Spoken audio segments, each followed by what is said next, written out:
40, 50% of the wealth. And we're headed in that direction. That is a remedy for disaster and destruction.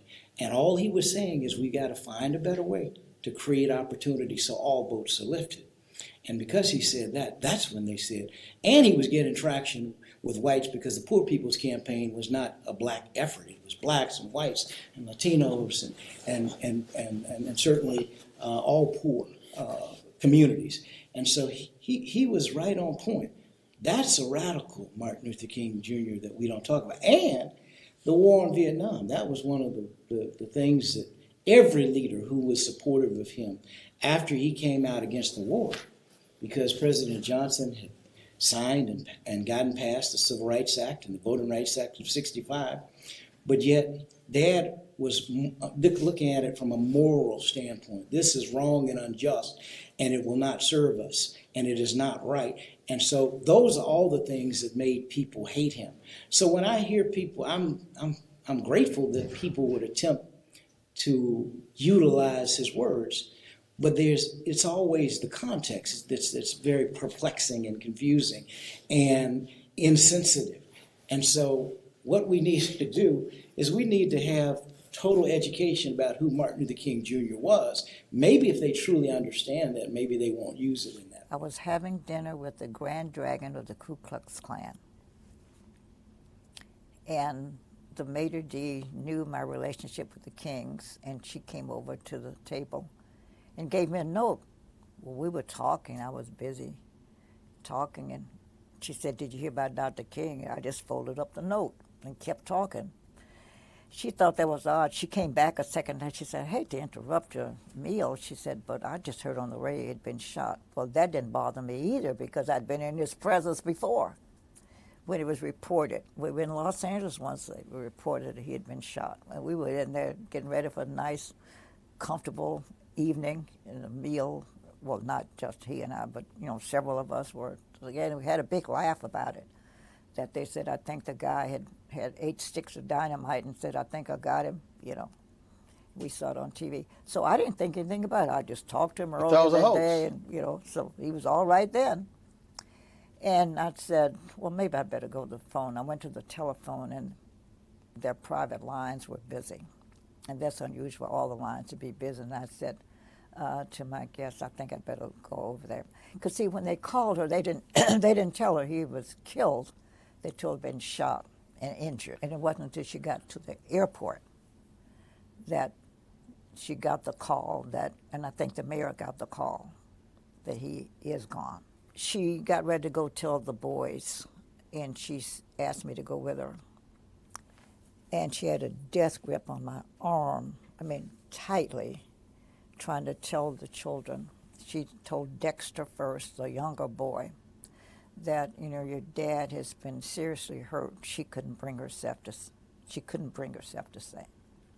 She said, your dad has been hurt. Well, how bad is he hurt? She said, pretty badly, I understand. But we'll talk about it later, but, he's not coming home. Now, Bernice was too little. She was only like 4, I think, and didn't understand. But Yolanda came in, and she sat on her mother's bed right beside her, and they embraced, crying, like, we're big girls. We're not going to cry. Daddy wouldn't want us to cry, so we're not going to cry, Mommy. We're going to pull this thing together. The 2 of us can do this. And they are wailing. The most poignant moment. That was a difficult moment for me, and I guess I was crying too, because they were just embracing tightly, saying, we're not going to cry. I came home Sunday drunk.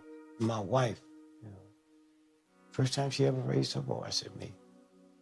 The President of the United States been calling you all night. They wake him up, and the conversation is, Dick, how are you? How's the family? Okay. Do me a favor, don't go to Alabama. Dr. King is wrong. And I said, shall I call you Mr. President or call you boy? As wrong as you think King is, and I'll grant you he's wrong, And as right as you think you are, he's righter than you, and you wronger than him. I'm going. And Oh, wow. When they said that Martin had been shot, Coretta called me and said, Juanita, we always kept a bag packed because we never knew when we were going to have to move instantaneously. So she said, Martin has been shot and we need to go to Memphis. I said, okay, I'll meet you at the airport. And as we turned into the airport, they announced Martin Luther King just died. And my little children were in the back and they just started screaming and hollering, oh, Uncle Martin is dead, Uncle Martin is dead, Uncle Martin is dead. Oh, what about Yoki? What about Yoki? Because my daughter and Yoki were like, you know, they were in diapers together. So they were each other's first friends. So we got there and the chief of police and everybody was around Coretta. And because I told you we were getting ready to go to Memphis. And I said to her, I said, well, Coretta, I'll meet you back at your house. So I left there and went on to her house. And I stayed there that night. And I said, well, Coretta is, you know, what are we going to do? I said, I'm just so glad Ralph was not there. I said, because they would have gotten two at the same time. They would have gotten both of them. The love letters that Martin wrote to Coretta back in 1952. There again, I had heard these rumors that she kept these materials in a box under her bed.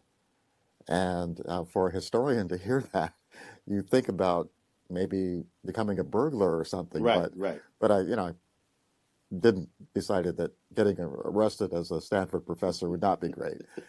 But when I finally was able to read these love letters, you know, that opened up a whole new window into Martin Luther King, because these letters, first of all, they're very romantic. So and they get into they came at a time when there was a tension in their relationship. He wanted her to visit his parents in Atlanta on the way back to Alabama during the summer of '52, and she didn't want to go. She wasn't quite sure about all this. She had heard about his father and how difficult he was, and how he wanted him to marry the daughter of one of the leading families in Atlanta.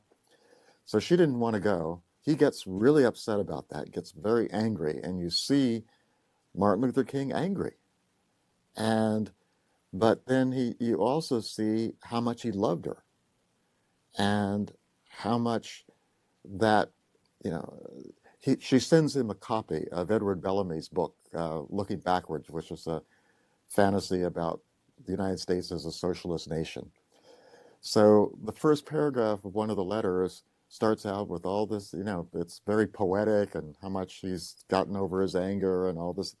And the second paragraph is, now to turn to something, you know, I really love that book that you sent me. And he goes off into a discussion about radical ideas and you know, there's a sentence that really stands out to me in that letter. It says that let us work and pray to see a warless world, a better distribution of wealth, and a brotherhood that transcends race or color. That's the gospel I will preach to the world. He's writing this in the summer of 1952. Think of what he's doing 16 years later. Warless world, he's dealing with the Vietnam War. Better distribution of wealth, he's leading a poor people's campaign. And of course, the brotherhood that transcends race or color, that's what he's trying to do on a global scale. So he's laying out his agenda in this letter to Coretta that's going to guide the next 16 years of his life. That's the kind of thing that they were discussing. And this is in 1952, long before, 3 years before he becomes prominent as a civil rights leader in Montgomery. That was the most traumatic incident in my life ever, losing a father publicly, along with the world. I mean, we saw it on television. In other words, I was sitting in our family room. We were all of us, I think all four of us. And it was flashed across the screen. Dr. Martin Luther King Jr. has just been shot. We rushed back to Mom's room to get some understanding. Well, what happened? And Mom was preparing to go because she had received a call, go to Memphis, from Andrew Young and Jesse Jackson. And so she actually was preparing to go. She got to the airport and the mayor of the city was walking toward her, and she could tell that the way he was walking there was not going to be good news. And he said to him, I'm sorry, Mrs. King, Dr. King did not survive. So she came back home to comfort us, the four of us, and explain to us, in these words I remember, your father has gone home to live with God. I don't remember her saying he was assassinated. She never used that harsh language. He's gone home to live with God. You'll see him. But when you see him, he will not be able to hug and kiss you as he often did. But one day, you'll see him again. That was sufficient for me, but my siblings continued, many, the older ones, Yolanda and Dexter, continued to ask questions. I accepted what Mom said for the time being, although I was just kind of in a daze. I mean, it was like, well, what are we going to do? How are we going to make it without Dad? Our lives are ruined. Dr. King was tired, a little bit beaten up, and he really did not want to speak that night. Ralph Abernathy was the so-called principal speaker, and Ralph gave a tremendous presentation, but people wanted to hear Dr. King. And they charged somebody with going and getting Dr. King. I think he was trying to rest, but he got up and came over. And he gave what has come to be known as the mountaintop speech. And you could tell, at least you could assess that he was tired. But he saw the crowd that night. He saw the recognized need for him to say something to these people. He must have had 18,000, 20,000 people. The church was at Mason Temple. And he summoned up all of his preaching skills and his analytical skills to talk about the conditions that were in front of us. And, I mean, it was just an unbelievable night. And I personally, we will not forget it. It was one of the high points of listening to social and political rhetoric. It was just a tremendous presentation. And people went out of the church ready to march, on April 5th. And I think they probably would have marched through brick walls and anything else, but it was a motivating speech, preparing them for the march that was going to take.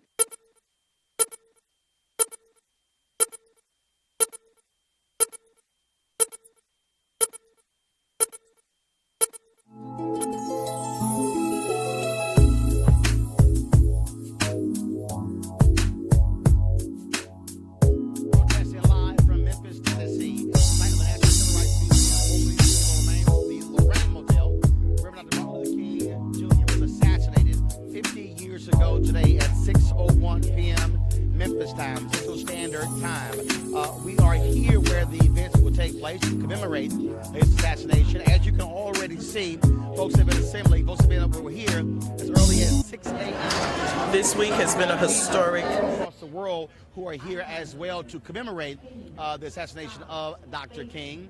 And so over the next several hours, we'll be broadcasting from here, doing interviews with various luminaries, and also, of course, taking from the stage folks who are going to be speaking. It's also going to be entertainment as well, and so we look forward to that. Of course, we've been here since Sunday. We began our live streaming on Monday with the various symposiums taking place, sponsored by the University of Memphis. They took place on Monday at the Peabody Hotel, and then yesterday on the campus of the University of Memphis. The keynote speaker on Monday was former Attorney General Eric Holder. Yesterday, the keynote speaker was Taylor Branch, of course. He won the Pulitzer Prize for his trilogy of books on Dr. King and the Civil Rights Movement. Today, you're going to be hearing from folks like Tamika Mallory, from my son, from a number of other people. Dr. William Barbaro will be speaking as well. So many different people are going to be on the stage today. Jim Lawson, Reverend Jim Lawson, the one who led the Nashville movement, he's the one who was working with the sanitation workers here in Memphis, who invited Dr. King, who made the call to invite Dr. King to Memphis to stand with those sanitation workers. Saxophonist Kirk Whalum, who's a native of Memphis, will also be performing here as well. Now, over the last 3 months, we've interviewed many civil rights luminaries from around the country. And so we want to bring you some of those in just a minute. But first, last night we were at Mason Temple, the site where Dr. King gave his mountaintop speech on April 3rd, 1968. It was a packed house. Nearly every seat was filled. All kind of folks were there, including Ambassador Andrew Young, Reverend Jesse Jackson Sr., both of them who were actually at that speech 50 years ago. In addition, a number of different people who were there. Now, what's playing right now, so let's do this here. Jay, do me a favor. Jay, let's go live to their feed. They're playing now here, folks, the interview that I did with Clarence Jones at Stanford University, Dr. King's attorney. Let's go to that.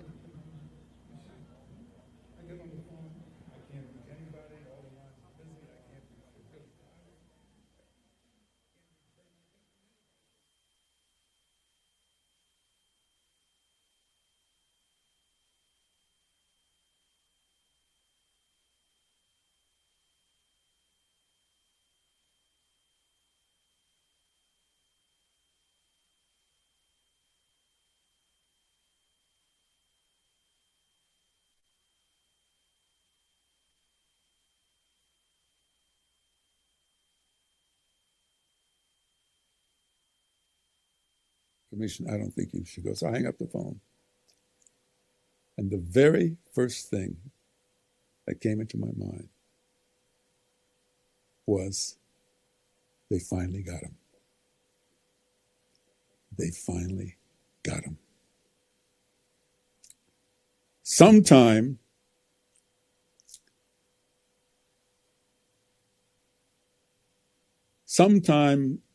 our book ended. Sometime between April 4th, 1967 and April 4th, 1968, I had come to the conclusion that it was not a question of whether Martin King would be assassinated. It was only when.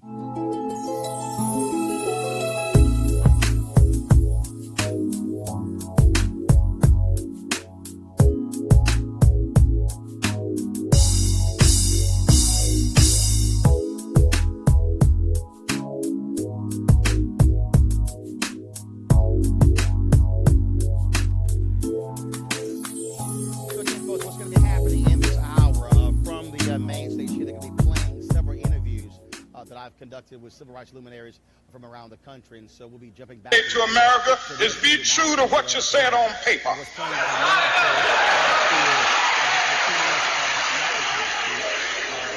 I lived in let's go back to that. China or even Russia or any totalitarian country, maybe I could understand some of these illegal injunctions. Maybe I could understand the denial of certain basic First Amendment privileges because they haven't committed themselves to that over there. But somewhere I read of the freedom of assembly. Somewhere I read of the freedom of speech. Somewhere I read of the freedom of press. Somewhere I read that the greatness of America is the right to protest far right.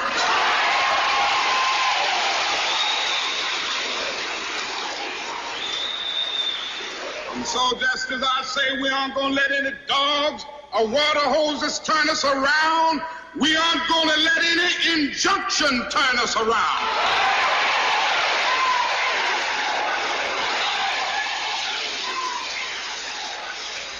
Well, I don't know what will happen now. We've got some difficult days ahead. But it really doesn't matter with me now because I've been to the mountaintop. I don't mind. Like anybody, I would like to live a long life. Longevity has its place. But I'm not concerned about that now. I just want to do God's will. And he's allowed me to go up to the mountain. And I've looked over and I've seen the promised land. I may not get there with you, but I want you to know tonight that we as a people will get to the promised land.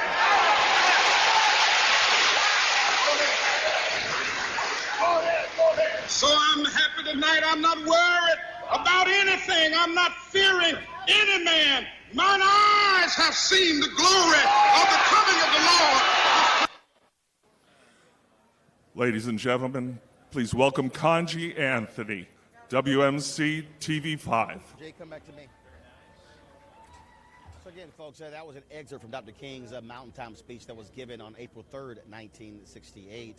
And so all throughout the day, they're going to be playing different excerpts of his various speeches. And so last night, as I said, that took place at Mason Temple. We were there last night for the event they had there. And so we caught up with a number of different people, including Judge Maybelline, to get their thoughts about last night's event.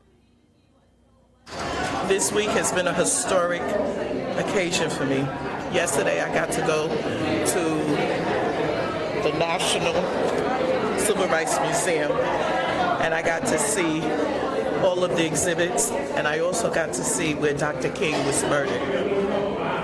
For me, I felt the spirit of Dr. King around me.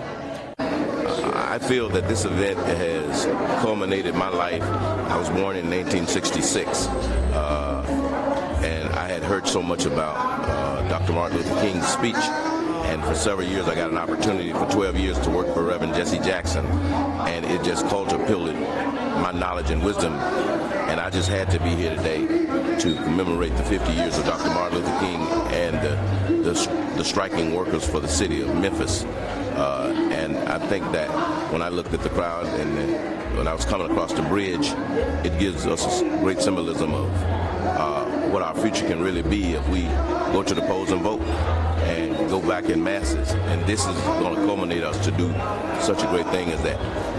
And that's what I gather from this event. My name is Janie Menace, and I feel that it's important to be here because I can remember I was like 6th, 7th grade when this happened, the fatal killing of Dr. Martin Luther King. And it was just like family. In our classroom, we were allowed to watch the funeral on TV. And I think it's important for everyone to come down here. It's just a reflection, it's a thinking back. It's to let us know that this dream was very important then and it's still important now. And it's really important with everything that's happening in our nation today. His word is so true. His words just reflect everything that's happening. It's just like he had an intuition and he could see into the future as to what we would need to get us through from that time to now. And his message was so impactful that it's still relevant today, and that's what's so important. And that's what our children need to hear, and that's what our children need to see. The first time I was in the choir stand when Dr. King gave his last speech here, so I guess it's kind of full circle. I've been back here many times. My sister's the person on the balcony pointing. When you see that picture pointing, she was the picture on the balcony. So I marched every day with the sanitation workers. I gave them honey buns, and I was a child person. I was like 15 at the time, but I guess I learned everything that I knew about life starting then very seriously. So it was full circle, and I enjoyed it. It was emotional for me because when I saw Dr. King's children there and heard that voice without a person at that mic, I could just see where I was sitting over there to the left in the choir stand up behind him, and just could kind of see it. And then I knew that he came through that door in the rain, from the rain, and it was almost a storm again tonight. And so it was just kind of full circle. The events taking here today, this weekend, obviously I think they're very important. Otherwise I would not have traveled 3,000 miles from Los Angeles to come. I think it's important that we never forget from whence we've come, and that we're always reminded of those who sacrificed that we might live. Dr. King gave all, and I want to make sure that I continue to do my part to help us reach the promised land. So I've enjoyed meeting the sanitation workers who were in the original union, the original sanitation workers who organized the strike in 1968. That was very inspiring to hear their stories and to talk to one that's now 86 and another 75 who are still working. And they said because justice is still being denied to their fellow co-workers, and as long as that's going on, they have to fight to help them. So that said to me, don't give up on whatever you're doing, because it doesn't end just because you get 60, 65, 70, 75. The job doesn't end. So I am inspired by that. It's a call to activism. I hope to continue to be part of that active group of people who is fighting for justice and equality for all. All right, folks, again, that was responses last night from Mason Temple, and so we certainly appreciate AFSCME and the Kojic Church for their event last night. As I said, over the last several months, I've traveled this country talking to many of the folks who work with Dr. King, who stood alongside him, who planned with him, strategized with him. And one of those, of course, who was very close to him, was Ambassador Andrew Young. And so when he was recently in the D.C. area, we sat down for a conversation with him to talk about his good friend and what he remembers about those tumultuous days, including the last year of Dr. King's life, which was a very, very difficult moment. And so right now we want to play you some of my interview with Andrew Young. And also keep in mind, over the next several weeks, what's going to happen is we're going to be live streaming all of these interviews in their entirety. And so there's some amazing things that we've heard from each one of these folks. And so it's important for you to be able to hear their stories as well. And so let's do that right now. Let's go to Ambassador Andrew Young.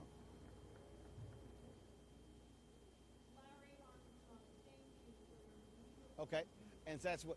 Well, and so again, we'll actually cue that up, and so we'll have Ambassador Andrew Young to talk about that.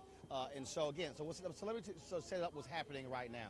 So what's happening right now is there's a day-long activities taking place all day here at the National Civil Rights Museum, and so events started about 10 minutes ago or so, and so it's going to be going all the way up to 6:01 p.m. Which was the very moment Dr. King was assassinated, and there'll be bells that'll be ringing from all around the world at that very time. So let's do this here right now. What I want to do is I'm going to go to the stage right now to listen to the next speaker. Then we'll be back.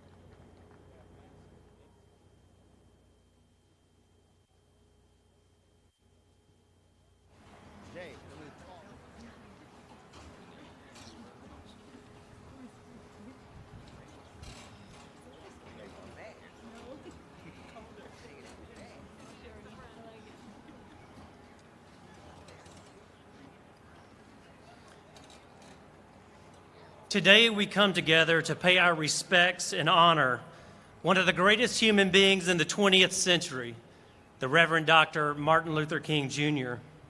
What he accomplished in his all too short life defined what the United States was in the last century and inspired what it could one day become. His dreams for this country are still strong and aspirational. Just 50 years ago, a gathering like ours today would nearly be unimaginable. But Dr. King imagined it then. He had a vision for the way the world was supposed to be, a vision for the future, a future that his children would grow up in, a vision for a future where they would be uninhibited by racial identity. And when he was martyred here 50 years ago, and his blood made this space holy ground, he had small children with all their lives ahead of them, children who were left without a father and an incredible wife left without a husband. His dream was for them, and his dream was for us. As a father, I look into the eyes of my children, and I dream for them. I dream of a country where my little girl could one day become president of the United States of America. even when my grandmother was an illiterate cotton picker in the Mississippi Delta.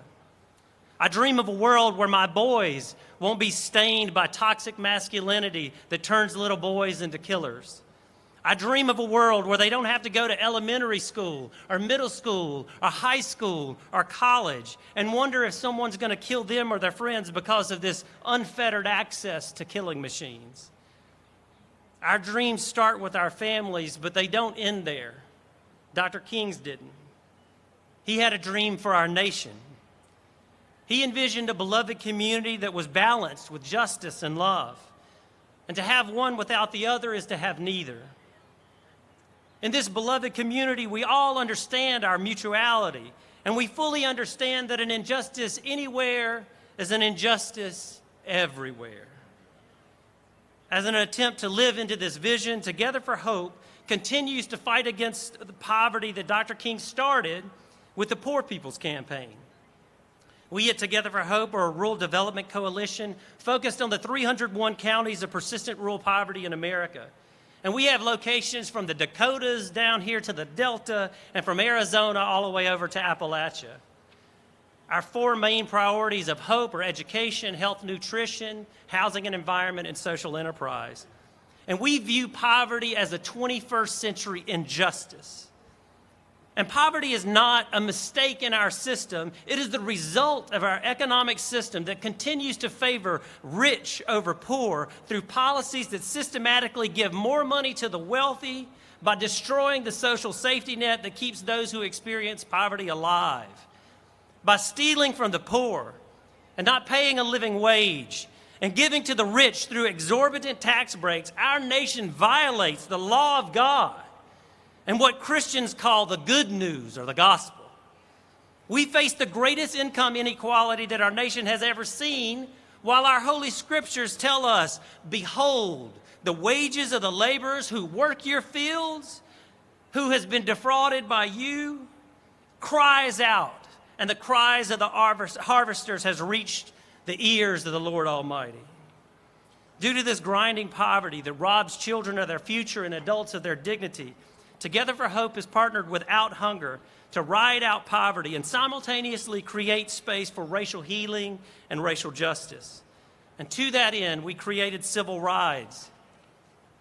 Today, we ride our bicycles from this sacred space down into the Mississippi Delta, and we'll continue riding for 3 days until we reach the Mississippi Civil Rights Museum in Jackson.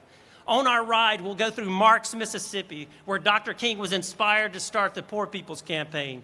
We'll go through Tutwiler, Mississippi, where the funeral home was that prepared Emmett Till's body for burial after it was retrieved from the Tallahatchie River. We'll go through Drew, Mississippi, where Emmett Till was finally killed after his body was brutally beaten. And then to Cleveland, Mississippi, where Delta State University will host us as a in Los Angeles, where I caught up with a number of folks on the red carpet. First off was Angela Bassett. She was 9 years old when Dr. King was assassinated, and I wanted to get her perspective on that day. So bad for the family, Coretta Scott King, those kids. It devastated me a lot. Yeah, it did. Something in the public space is not something that a 9-year-old considers.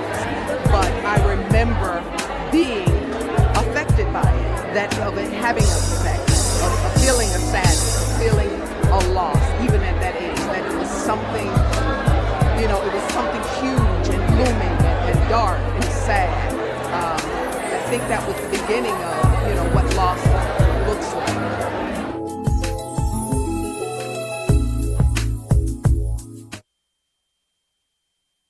Sharing her thoughts about that fateful day in Memphis. There were so many people who I talked to that day. We're going to be hearing from a lot of those folks. Next up, of course, is Uncle Charlie Wilson, of course, native of Tulsa, Oklahoma. And we, of course, had always good to see Uncle Charlie. And so this is what he had to say about that day, April 4th, 1968. Home, and my mom woke me up and told me. And I remember her crying, and when I seen her cry, I started crying. I mean, it just hurt me so bad, and it hurt my household so bad. It's just, and I remember seeing the clip everybody pointing at the vacant building, and man, I seen his brother, and it was just like, man, all this blood. I was just, it just.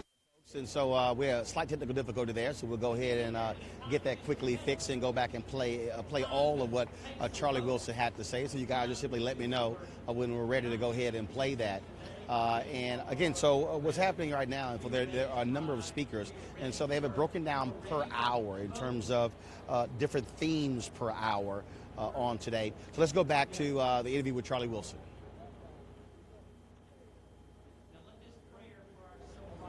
Okay. Again, we'll go back to the interview with Charlie Wilson. Then we'll also get queued up some other ones, so they'll let me know what those are. As I said, the day is broken up into sections: peace, remembrance, love. That's what's taking place right now.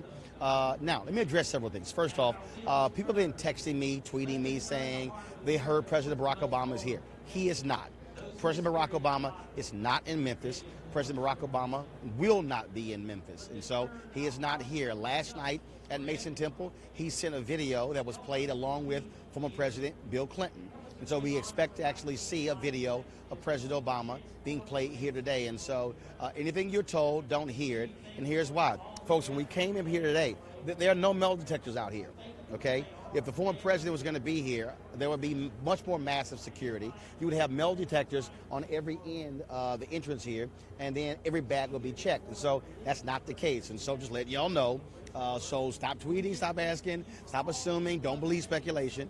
President Barack Obama will not be here, which frankly is saddened by many people. He was not here for the 40th anniversary, which took place in 2008 when he was running for president. Then Senator John McCain, he did show up, and so many people thought or felt that President Obama was going to be here for the 50th anniversary to commemorate Dr. King's assassination, but he is not going to be here. All right, so I just want to go ahead and clear that up. All right, folks, let's go back to our interviews for the American Black Film Festival. A lot of folks I talked to in Hollywood about Dr. King. Here he is, actor Dennis Haysbert.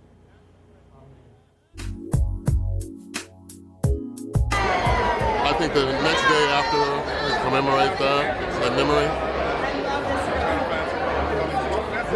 everyone should refocus and really step up their resolve to do what they need to do to become a stronger member of the society. And by that I mean, what do you want to do? Who do you want to be?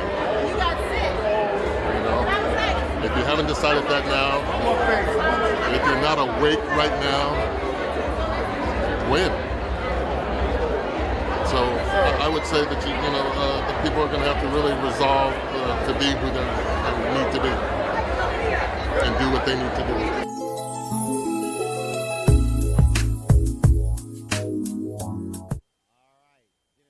Always in good hands. Yeah, I know there's those commercials for Allstate. And so that was Dennis Haysbert with some great words about Dr. King. And so there were so many people we talked to there. Billy D. Williams, Ernie Hudson, Amari Harvey, Lorenz Tate, Malcolm D. Lee, Charles King. We're going to be sharing with you shortly. And so again, so Ernie Hudson, of course, you know him from the famous movie Ghostbusters, probably his biggest film. And he had some really, really great things to say about. I don't want to say hope because that's not quite it, but the possibilities that could happen. I just done the Martin Luther King story with Paul Winfield and Cicely Tyson a few years before, and it was just devastating. I was in Detroit and trying to sit my kids down and say this doesn't change the possibilities. It's just very hard. It's just very devastating.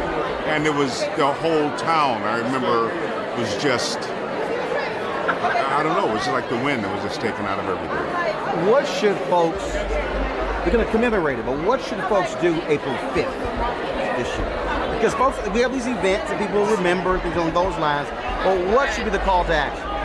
Well, I think the real call for action, as far as I'm concerned, is stepping toward the things that we want. As I know we keep fighting for the things that we're opposed to, and we have to be aware, and I don't take any of that away. But I think now it's about being an example and reaching out to each other, which is why tonight is so important, to be a part of the community, to be embraced by our own community. So I really hope that we will remember to include each other, because we have a way sometimes of getting a little exclusive. And I don't think that's what King was about or his legacy was about, but we really need to include each other. We get really caught up in a lot of diversity. That's a wonderful thing, but for us, I think we need to embrace our brothers and sisters.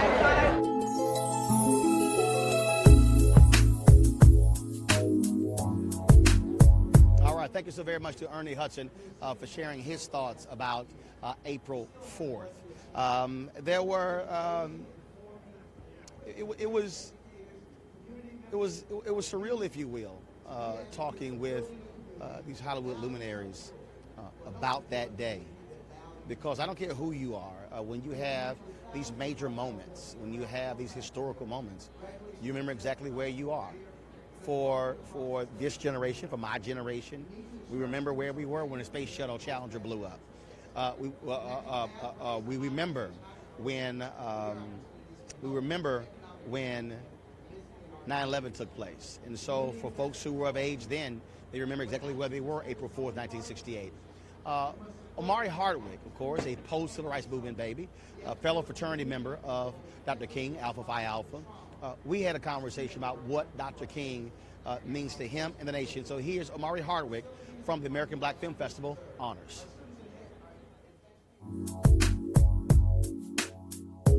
Content of character. On your face, I'll just say this thing of content of character. Smile.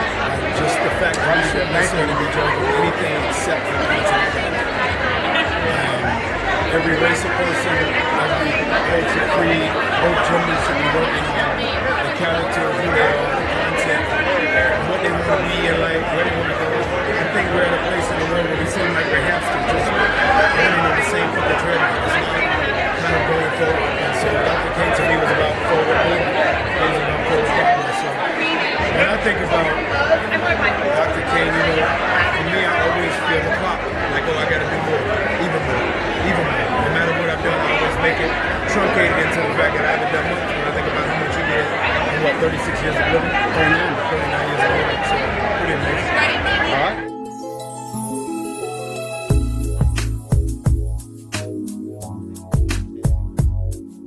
All right, folks, that was Omari Hardwick, of course, star of the show Power, sharing his thoughts about Reverend Dr. Martin Luther King Jr. Let's do this here. We're going to go live right now back to the stage. Let's see what this young man has to say, who's a community organizer on this day. So let's go back to the stage. I organize specifically around the school-to-prison pipeline in Memphis and how our students are being suspended, disciplined, over-disciplined, and led into our juvenile justice system. I would like to tell you all why I'm so passionate about educational justice in Memphis. Growing up in Memphis, I am a mostly black neighborhood with low income. I was lucky enough to attend a school that's predominantly white and high income. I would see the students in my neighborhood not understand the same curriculum that I was understanding, and I would see my mother frustrated teaching in these black neighborhoods, and our students are not understanding the curriculum. Compared to at my white schools, we had MacBooks, laptops, smart boards, new textbooks, and we were surpassing our curriculum. I'm here to say that I'm most passionate about this because it is not right that our black students and our brown students are not given the same equal opportunity to education that I was given at a white school. I would also like to say that the youth are not the future and the youth are now. I am 18 years old and I plan to dedicate my life to social work, social justice, and ensuring that every child has education in America. Thank you. That's our now and future. Thank you, Tanaya. Thank you. Ladies and gentlemen, Ruby Bright.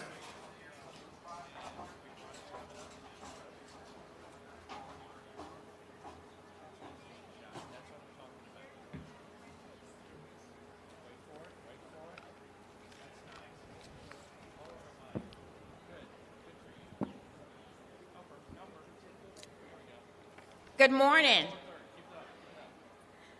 My name is Ruby Bright. I am the Executive Director and CAO of the Women's Foundation for a Greater Memphis. On behalf of our Board of Directors, trustee, and staff, I am honored to be here with you for the MLK 50 Day of Commemoration.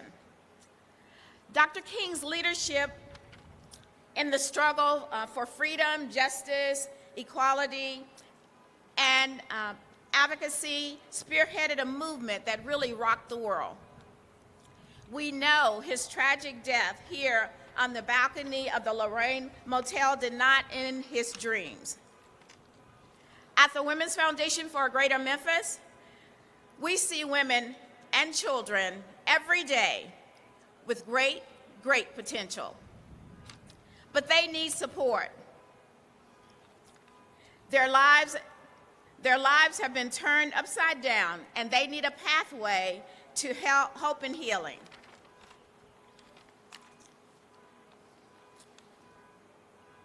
Dr. King's death became a battle cry to go out into our communities and help make connections across spaces created by poverty, lack of health care, economic hardship, and educational deficiencies. When I think about Dr. King, I think of his loved ones that he left behind. There was his wife and 4 young children. And with them were endless mourners. Just days after Dr. King's death, Coretta Scott King came to Memphis with 3 of her children, putting on her marching shoes and walking the rhythm of freedom. She refused to allow fear and hopelessness to take root. Fortunately, she had a support system to lean on in her weakest hour. Although she's strong, she's still human.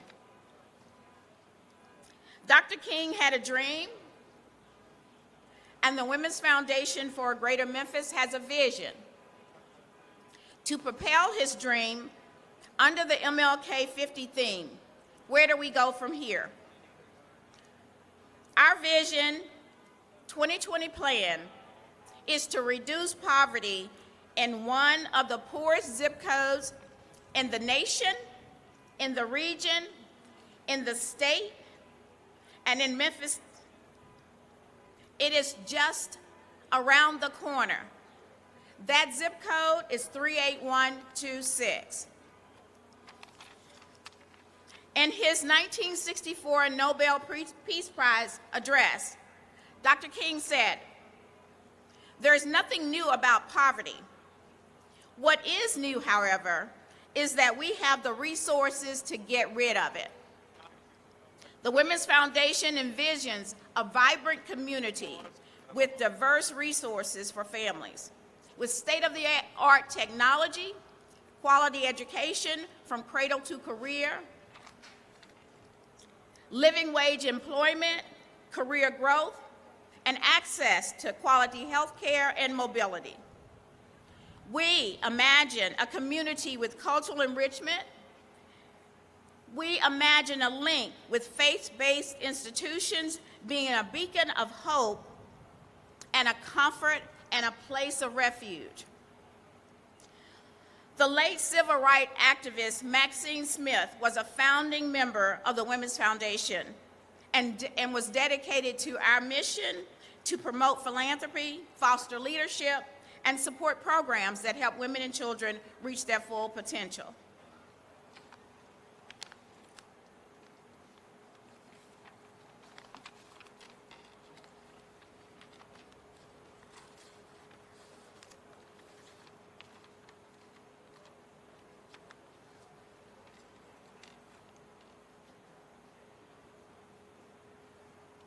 The Women's Foundation is boldly leading the vision through leadership, philanthropy, and collaboration. We are in partnership with the City of Memphis, Memphis Housing Authority, How many times you gonna tell me 3 times? Housing and Community Development, Urban Strategies, as well as our local supporters, local foundations, our community partners, and others. All right, folks, again, so we are here at the National Civil Rights Museum, formerly the Lorraine Motel. I told you earlier, we talked with a number of Hollywood folks at the American Black Film Festival, getting their thoughts and their perspectives about Reverend Dr. Martin Luther King Jr. One of the folks, you have seen her, of course, in This Christmas. You've seen her in a number of movies, actress Kimberly Elise. And so here's Kimberly Elise sharing her thoughts about Dr. King.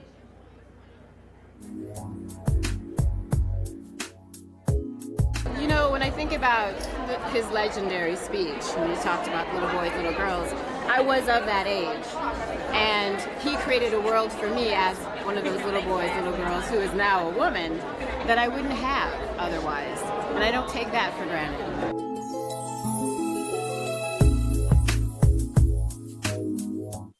All right, so we certainly appreciate Kimberly Elise taking some time to share her thoughts about Dr. King with us on the American Black Film Festival honors. Now, next up, great young man. You know what? I don't understand how he does not age.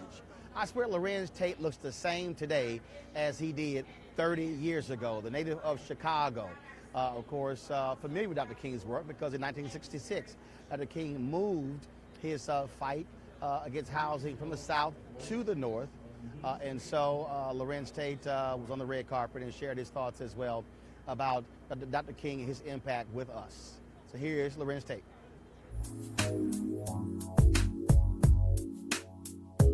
Dr. King's assassination, April 4th. What does he mean to you? I mean, Dr. King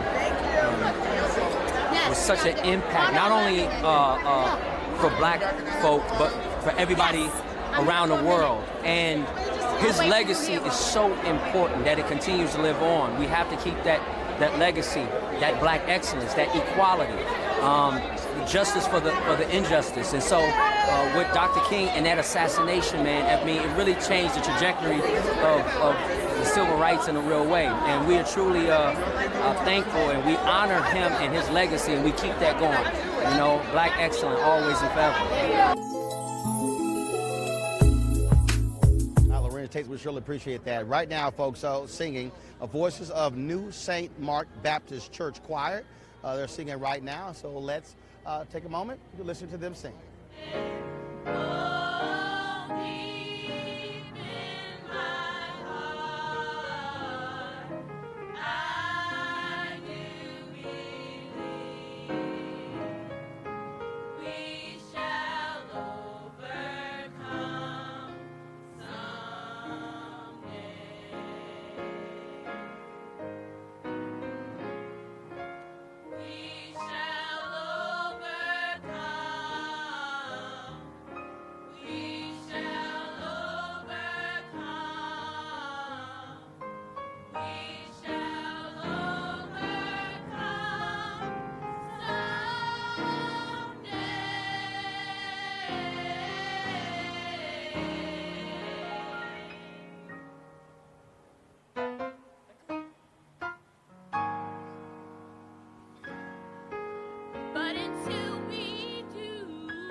Ladies and gentlemen, Terry Freeman, President of the National Civil Rights Museum.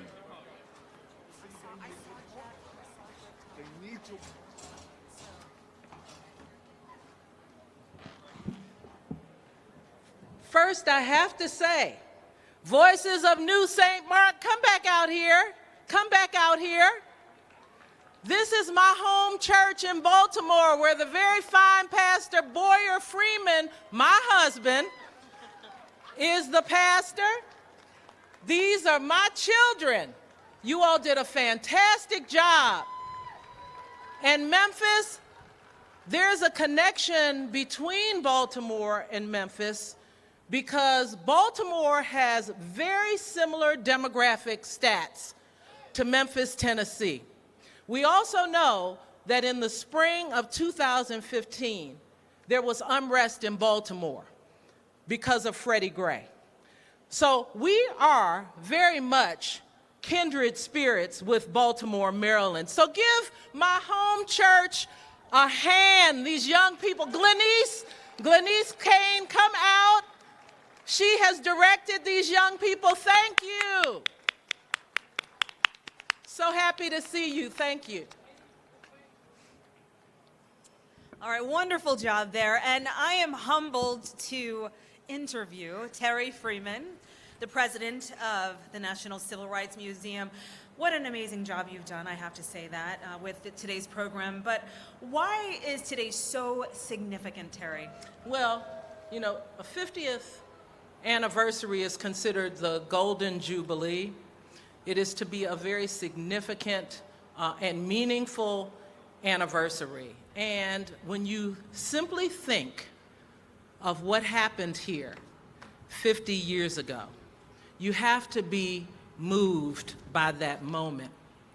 And while we want to make sure that we remember the loss, we really want to focus on the legacy. The history is what the history is.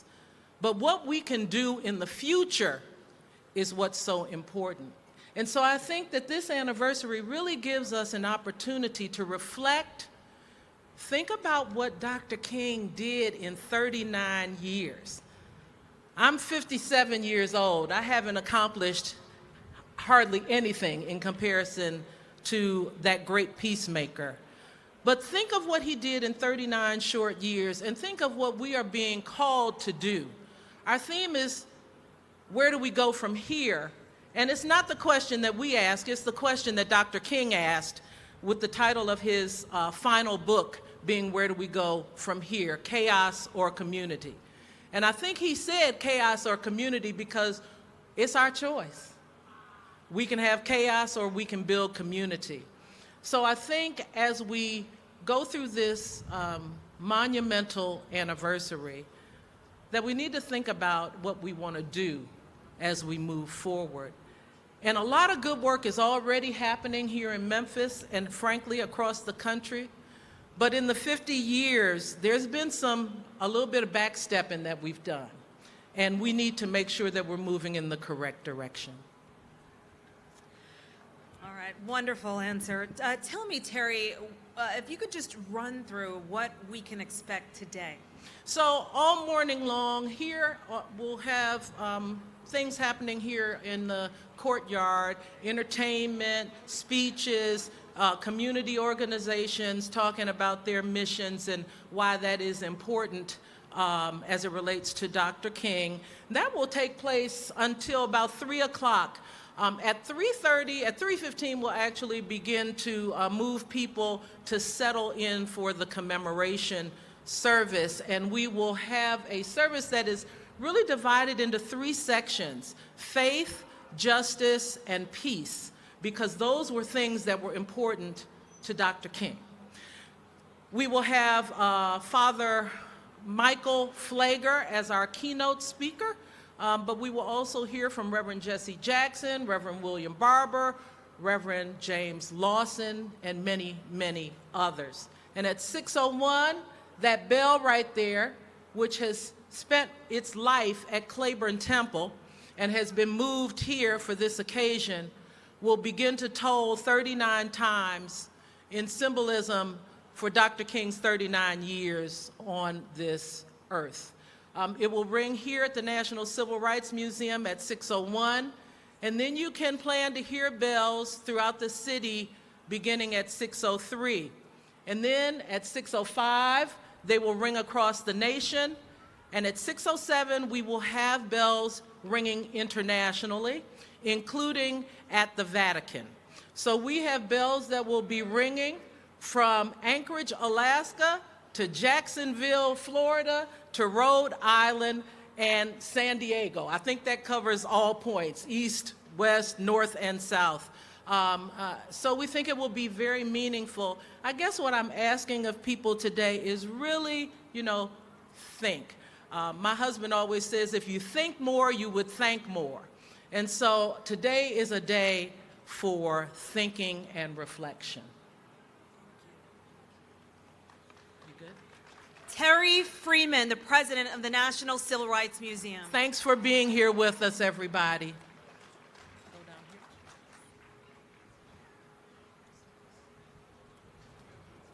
Ladies and gentlemen, Rabbi Ben Kamen.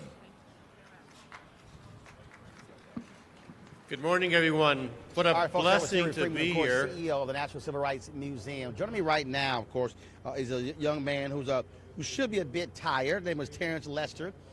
He's with the group Love Beyond Walls. They literally just completed a 386-mile walk from Atlanta to Memphis to commemorate this event.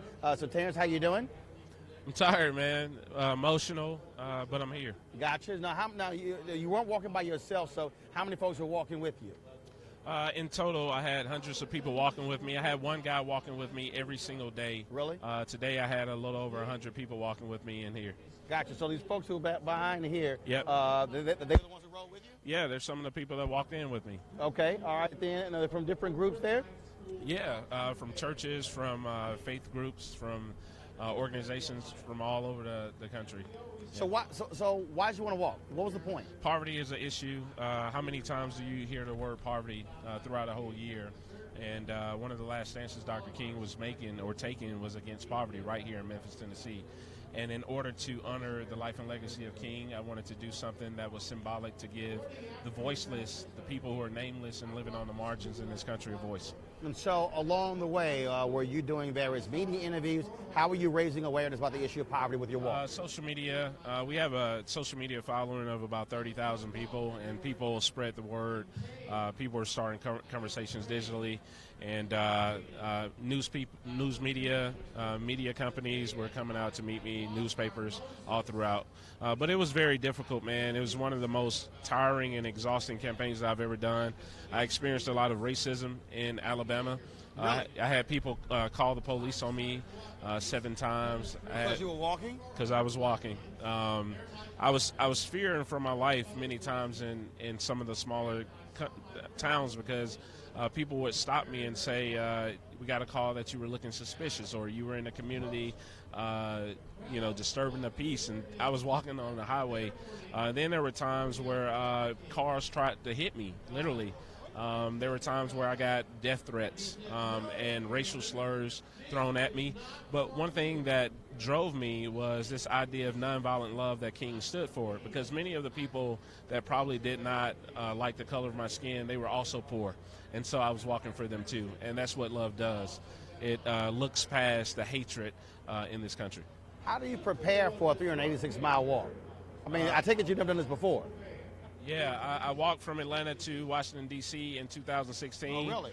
That took me 2 months to complete, to bring attention to poverty in our country. And then I just started walking months ago, man. I have a strong supporting wife. Every morning she would get up, either walk with me and my kids and my wife, and we just walk tons and tons of miles just to prepare my body for the physical wear and tear. Was there any moment where you said, we can go ahead and get in the car? Yeah, I remember there was a time, man, I literally wanted to quit. I had just encountered about 15 dogs, loose dogs. We're talking about loose dogs. And then somebody had called the police on me in Brooksville, Alabama. And 2 police officers drove up on me, and I didn't know. I was fearing for my life. And it was cold. It was about 20 degrees that day. And I was just like, I don't know if I can continue. But my wife would send me text messages and say, this is what Dr. King stood for. This is what he gave his life for. So you should keep walking. Now, was there a car trailing you? Where you I had your, 2 support your cars. items in it? So, I mean, I had a support car. Where? There were people on social media donating hotel rooms. There were families that we didn't know opened their homes to us. I had a guy named Ali Brathwaite and Johnny Taylor trailing me in 2 support cars. And then I had a guy, James Brookshire, who actually took off of work to make sure I had safety, encouragement, and support along the way. And he's from another race, and we walked together in unity. You started the walk when? I started March 3rd from the Center for Civil and Human Rights in Atlanta, Georgia. March 3rd, it took you a month to get here. A month, an entire month. Every day I walked. I lost about 30 pounds. Well, that's I mean, it's hard to lose 30 pounds any other way in 1 month. Yeah. And so I'm sure your wife said, hey, you know what? Why don't you take another walk? Drop about 20 more pounds. Yeah, why don't you take another walk? Walk every month. I asked everyone this I interviewed. Yeah. Folks obviously here April 3rd, April 4th. Yes. What do you want folks to be doing April 5th? Yeah, to be thinking about poverty, to know that poverty is an issue that we need to address in this country, to create more conversation and dialogue about this issue, because things that aren't talked about, solutions aren't being created for those things. And so I'm hoping this walk will bring to the forefront of people's minds that poor people matter, that when you pass by a homeless person on the street, that you take notice that we have a real issue, that when we see homeless people sleeping on benches in front of abandoned buildings, I counted over 1,300 abandoned buildings along the way, many of which are owned by local government. We need to hold local government accountable to repurpose those buildings to truly revitalize the communities and be inclusive of the people that's already there instead of displacing them. Okay. Yeah. What's the website? How can folks reach you? LoveBeyondWalls.org. And you can follow us on social media, Love Beyond Walls. That's Twitter, Instagram, and Facebook. All right. Well, Terrence, we appreciate it, man. Thanks you, a bunch. Yeah. And I take it, you driving or flying back? I'm walking. No, I'm driving back, man. Okay. Yeah. It was an honor. Thank you. I appreciate it. Thanks a bunch. And all right. So y'all, thanks a bunch. All right, cool. All right. Thanks a bunch. All right. Just going to slide right here. There you go. Just. All right, again, folks. Again, Terrence, go right here. Thanks a bunch. Again, folks, that's Terrence last night. 386-mile walk. Took them, as he said, 1 month to do so. Wow, that's a heck of a long time. All right, folks, as I said earlier, we were playing some of the sound bites from American Black Film Festival Honors, where I caught up with a number of Hollywood folks. Guys, who do we have queued up? All right, then. So he's an icon. You know him from Mahogany. You know him from Lady Sings the Blues. I had a chance to hear from Billy D. Williams, who shared his thoughts about what happened, what he was doing on April 4th, 1968. Here is Billy D. Williams. I think I was sitting in the kitchen having something to eat. The radio was on, and like a lot of people, I guess I was in shock. Excuse me, miss. I'm sorry. And wept. And well, you know, I played Martin Luther King on the stage on Broadway, and so I got a chance to meet the family, spend time with a lot of the family. So it was a very special. Well, it was obviously a devastating moment for all of us. What should folks, obviously we will be commemorating the 50th anniversary, what should folks do April 5th? What should be the resolve April 5th? Well, I was born April 6th, so we prepare from April 6th, I guess.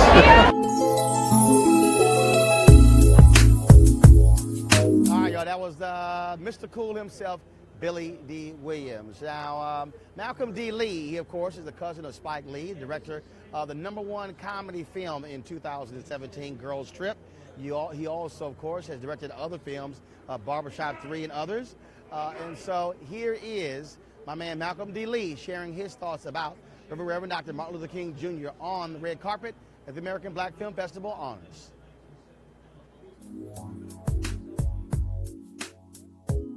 You know, without them and standing up at such a young age also, really just, I wouldn't be where I am. My family wouldn't be where we are. There's a lot of sacrifices that occurred with Reverend King and the freedom bus fighters and everyone else from the civil rights movement. And you know, I can't even put it into words really, because again, without them there is no me, and I'm not in this position that I am in today.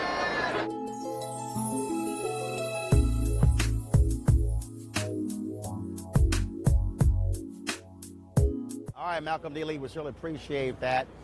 Michael Jai White, of course, as an actor, you've seen him in many action films all across the country. When I caught up with him on the ABFF Honors Red Carpet, frankly, he was actually at a loss for words to describe what Dr. King means to him as well as to America. Here's my discussion with Michael Jai White and his wife. Is not the greatest example of one of the greatest human beings, Americans, just humans in existence? I mean, really. I mean, outside of, come on, like, what? There's Jesus and... and Martin Luther King. Yeah. I mean, he led so many and stood for so much in his non-violent way, which is what I, always appreciated about him. I mean, that's it's weird. It's kind of a trip that I'd be so speechless about it, but there's too much to say. I mean, as far as, especially this day and age, somebody would put their life on the line for just everybody else. I mean, in such a real way. I mean, that's, I don't know. It's like you kind of hit me hard on that one. It's like, what does Martin Luther King mean? Damn, man. I can't wait till somebody really does his story. All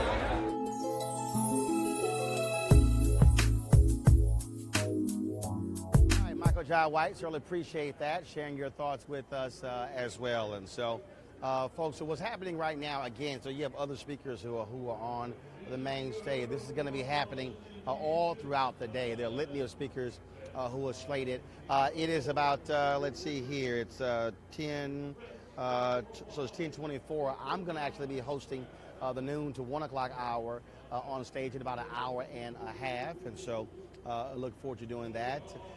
Michael Eric Dice is going to be speaking. Tamika Mallory and others from the Women's March will be speaking as well. And so who do we have next, guys? All right, then. So Tashina Arnold, my good buddy, Survivor's Remorse from the Martin Show.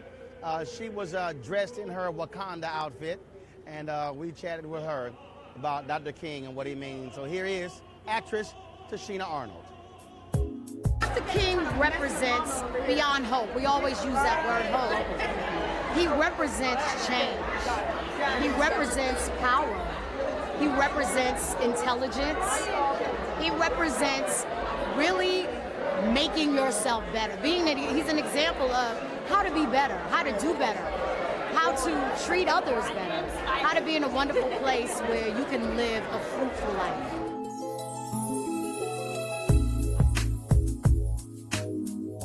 All right, then. We certainly appreciate that, Tashina Arnold. Vanessa Williams, of course, we've seen her in Soul Food, the movie The Drop Squad. She is one of the most conscious sisters in Hollywood. I know she had to have something to say, and so when we were on the red carpet at ABFF Honors, I was able to grab her. And so here is not Miss America Vanessa Williams, the other Vanessa Williams.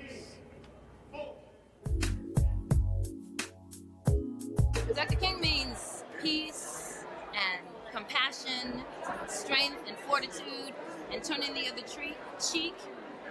And we shall overcome, and we have overcome, and standing on the shoulders of the great ancestors and that amazing monument in D.C. King means I'm here because he lived. All right, so that's one soundbite from Vanessa Williams. So we're going to go to a second one right now as she had more to say. She always got more to say. So, she just couldn't just have one soundbite. And so here's more of Vanessa Williams, my interview with Vanessa Williams.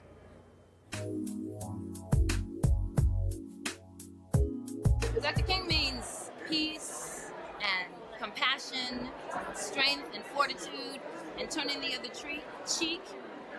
And we shall overcome, and we have overcome, and standing on the shoulders of the great ancestors and that amazing monument in D.C. King means I'm here because he lived.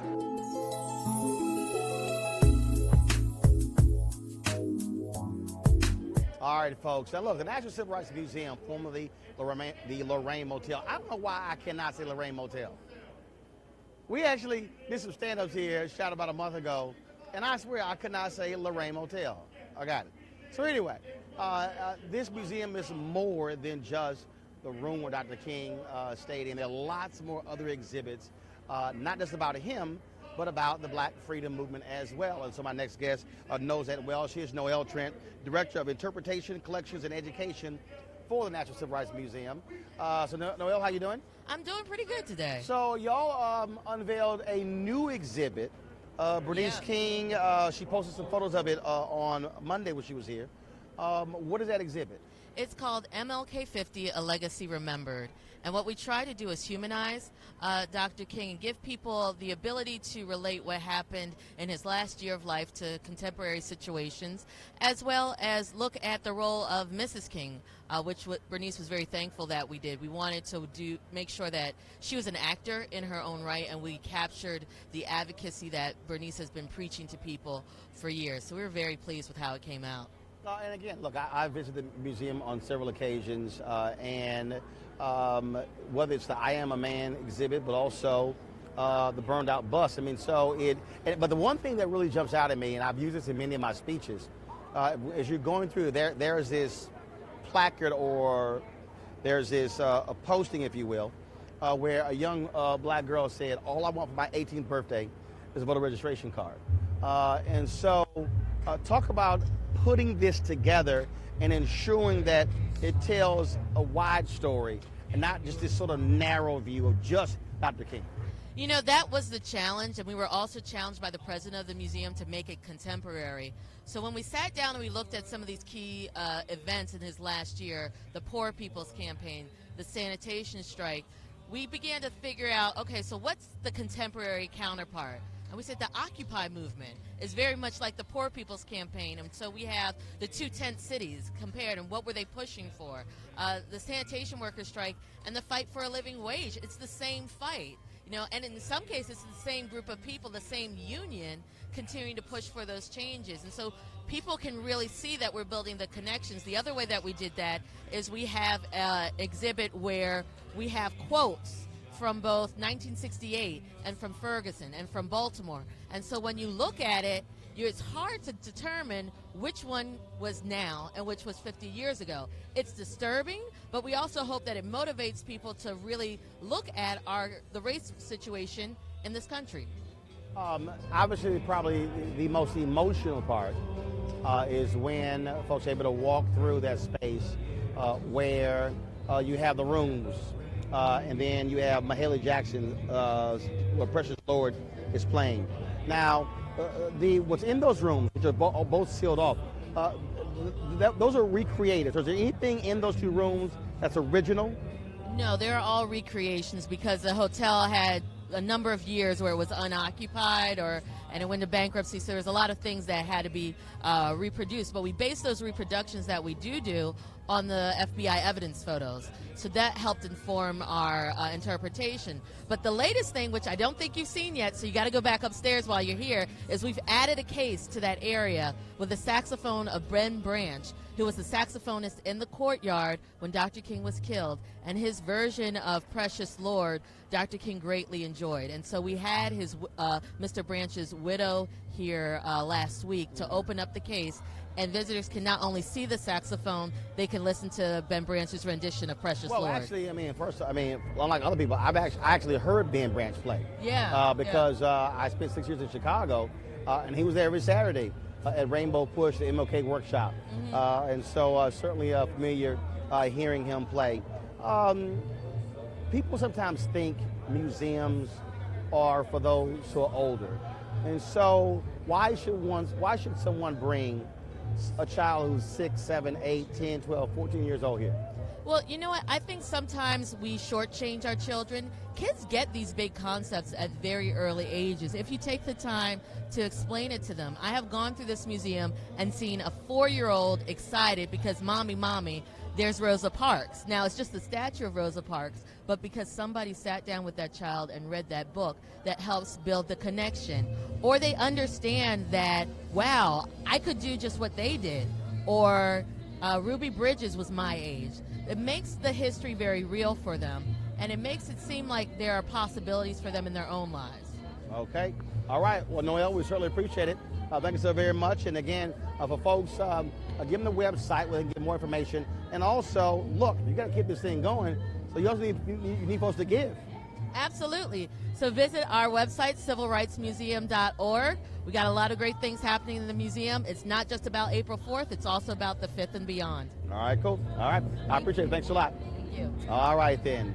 All right, folks, again, we're here at the National Civil Rights Museum. Actually, no, go ahead. So I had to let you step away. I got the microphone right here. I appreciate it. Thanks a lot. So again, folks, we're here at the National Civil Rights Museum, formerly the Lorraine Motel, where Dr. King was assassinated April 4th, 1968. And so look at my Matt. I'll step off here, step out of your way. So folks, if you see, I'll get out of the way here. So if you see, you can zoom in. So you see the black capes there, the black curtains there. And so literally where that microphone stand is, that's exactly where Dr. King was assassinated on April 4th, 1968. He actually had just come out of his hotel room, and he was talking. He was standing on that rail, and he was talking to Reverend Jackson and Ben Branch, as Noelle just said, who were down low. And Dr. King said, "Hey, Ben, I want you to play Precious Lord," which was his favorite song. And Ben Branch said, he said, "Doc, I got you." And then it was literally at that moment, 6:01, when a shot rang out from across the courtyard. And at that moment, according to Reverend Jackson, he said, look, he was killed instantaneously. He may have been slightly alive, but pretty much he was gone. And so we actually, and I'll tell you how tough it is. So when we were here, so Matt, just do this here, just get a shot of, again, all the folks who are gathered here.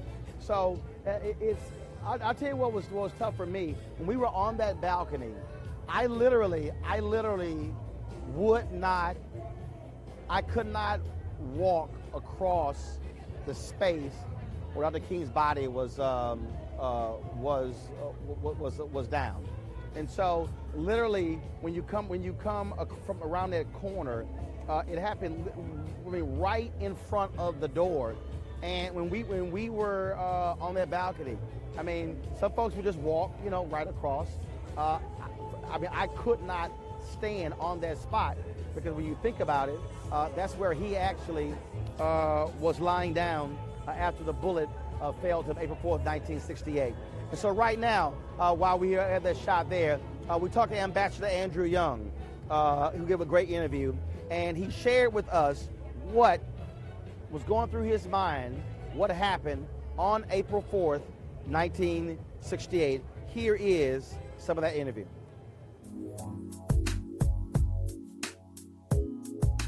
And I came back to the motel, and they'd been eating catfish and, telling lies, and everybody was feeling, this was the happiest I had seen him in years, because his brother was there, all of his friends were there practically, and, preachers know how to have fun when they get together. And preachers have fun like preachers have fun. Can't nobody else imitate that or understand it, because they're signifying with each other in Bible verses and all that kind of stuff. And, they have their own language. And so I stumbled into one of those sessions, and he said, "Where have you been?" I said, "I've been called." "You haven't called me all day long. Don't you know I'm the head of this movement? You got to report to me. You think you got..." I said, "Hold on, wait a minute. You talking back to me? I said, look, are you y'all? What have y'all been doing in here? See, and then he picked up the pillow and he threw the pillow. Well, I threw it back. See, and that was like the beginning of a free-for-all. And everybody grabbed pillows and they all beat me up. See, well, it was fun. But then somebody Billy Kyles knocks on the door and said, my wife is cooking dinner for y'all. And she's waiting, and she's got it all set up on the table. And so he said, well, let me go put on my shirt and tie. And he went upstairs and put on his coat, shirt, and tie. And he'd just come out, and I said, look, it's still cool. You better get your top coat. And it was almost as though he was saying, I don't need a coat. And he sort of raised his head like he was testing the weather. And then shot rang out. And we all gathered together after we came back from the hospital.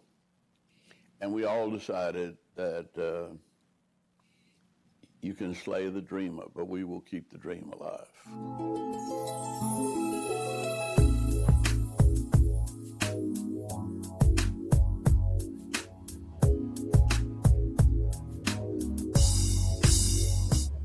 So that was one part of our Ambassador Andrew Young interview. We also talked to him about Mason Temple. He was there that night, April 3rd, 1968, in terms of what happened that night, what went on that night. Last night, he actually spoke as well and gave a great speech sharing about what took place. And so again, here's Ambassador Andrew Young talking about April 3rd, 1968, Mason Temple. Dr. King gave his famous mountaintop speech. April 3rd, Mason Temple. Describe that night. Well, it was pouring down rain, and he had a fever, and we tried to get him to stay in bed.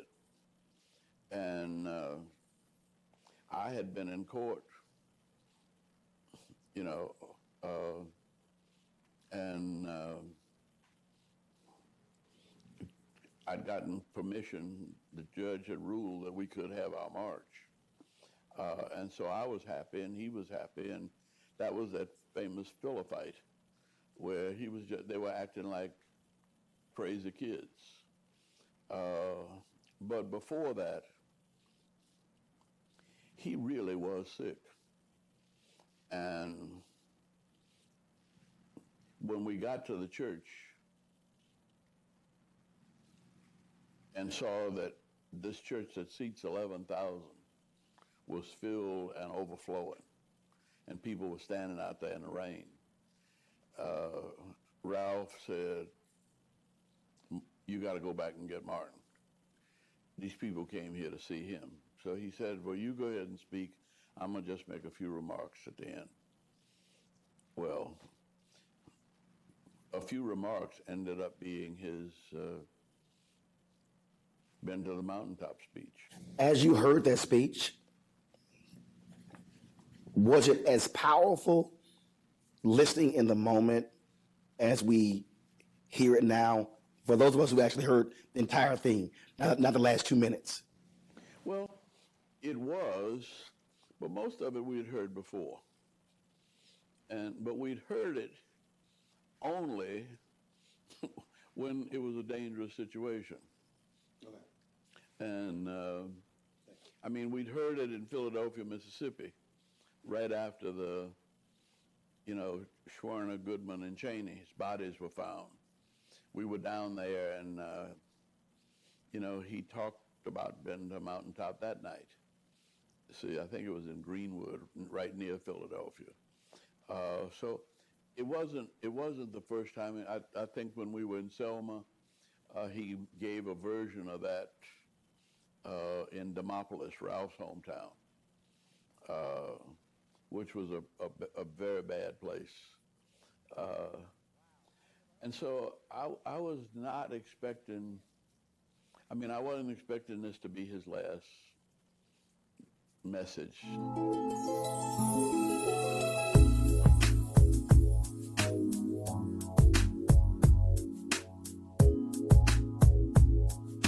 Andrew Young. Now, one of the things that was very interesting, he said that people are getting this thing wrong. He said that physically we lost Dr. King, but he is still present. Here's Ambassador Andrew Young explaining what he means. Everybody's kind of focusing on Martin's assassination, and I've been trying to figure out a way to help them to realize that he didn't go nowhere, that his body was buried, but his spirit is more alive now in more ways than any of us can ever imagine. And I think I say that there's nothing that I've done that I did on my own. But that's the view we held about death. He was never nervous about dying. In fact, he almost put you into dozens talking about your death. And he made us laugh at death to keep from getting nervous. And he said, look, you're gonna die. Death is the ultimate democracy. And you got nothing to say about when you die, how you die, where you die. The only decision you have is what is it you give your life for. And you can do that any day and every day because you know not the day nor the hour.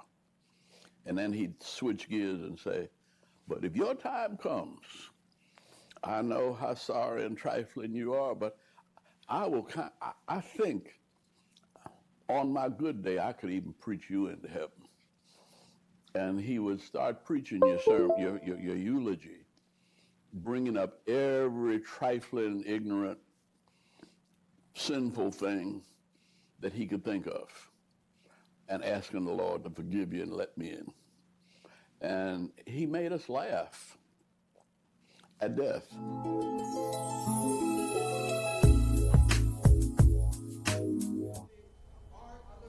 Also, here's another part of that interview with Ambassador Andrew Young, where he talked about the power of the Holy Spirit moving throughout the land as related to the Civil Rights Movement and Dr. King.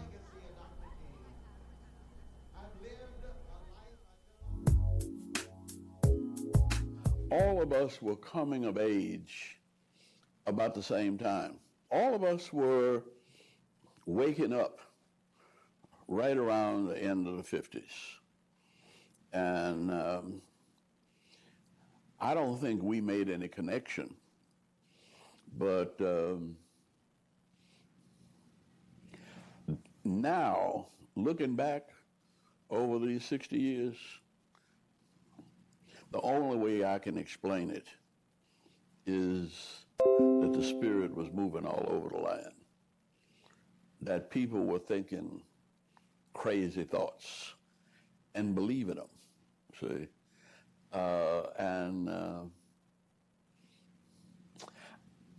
I mean, when Martin said, redeem the soul of America, he was serious. It wasn't just a slogan. He was going to redeem the soul of America from the triple evils of racism, war, and poverty. And look around. We made a big difference in racism. See, it's not legal anymore.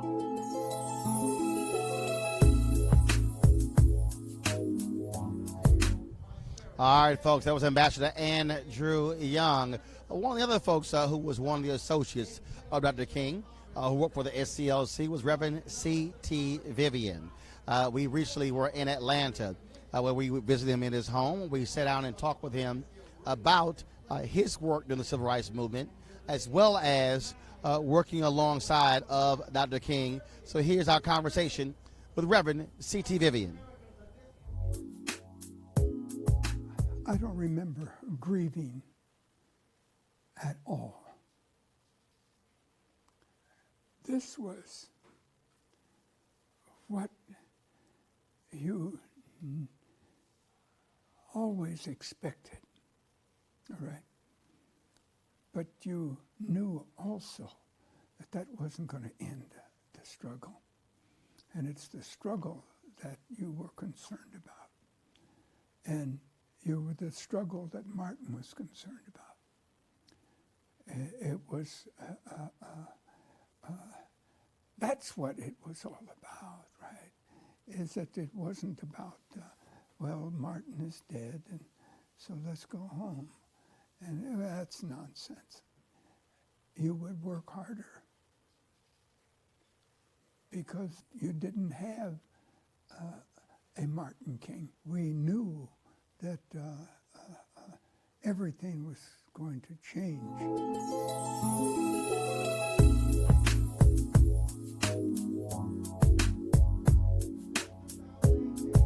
That was, of course, the great Reverend C.T. Vivian. I'm talking about Dr. King. There were so many people, of course, all across the country who crossed paths with Dr. King. Today I was reading a story about Carl Stokes, the first black mayor of Cleveland, and how he kept Cleveland together, where it was a city that did not burn down after Dr. King was assassinated. On the night Carl Stokes was elected mayor of Cleveland, Dr. King was with him that night. And in fact, he was in the suite, and Carl Stokes wanted Dr. King to come downstairs to join him. And he said, no, Doc, you go right ahead. And he spent that time in the hotel suite talking to Carl Stokes' brother, Congressman Louis Stokes. Well, Congressman Louis Stokes passed a couple of years ago. Now, I recently was in New York talking with his daughter, Lori Stokes, the television anchor, who made sure her father's book got published. And she talked about the special relationship between her father, Congressman Louis Stokes, and Reverend Dr. Martin Luther King Jr. When Martin Luther King was going across the country to galvanize people, to help them understand the right to vote and registering blacks all across the country, spent a real significant time in Cleveland. I mean, that was a major driving force between being in our home, and also there were several nightclubs that, became the spot where people would gather. The movers and shakers, the politicians, clergy was so important as well. My father talks about the night that my Uncle Carl was elected to be Cleveland's mayor. And, the streets were going crazy, waiting for the numbers to come in. And there was this excitement in the air. And the numbers are tallied. He wins the election. They were all upstairs in headquarters, Martin Luther King, my dad, my uncle, Otis Moss, so many other notables. And when my Uncle Carl said, well, I need to go down, I need to talk to the people and thank them for what they've done, Martin Luther King told my uncle and my dad, Carl, you go on downstairs. I'm going to stay up here and stay with Lou. I don't want to take away anything from your moment. So my Uncle Carl went on downstairs, and I said to my father, I said, what did you all talk about? And he said, we just talked about how significant it was that we were being swept up in this moment, that it was a real time of change, and what was being done here in Cleveland what would reverberate across America, that it would start something that this country had never seen before.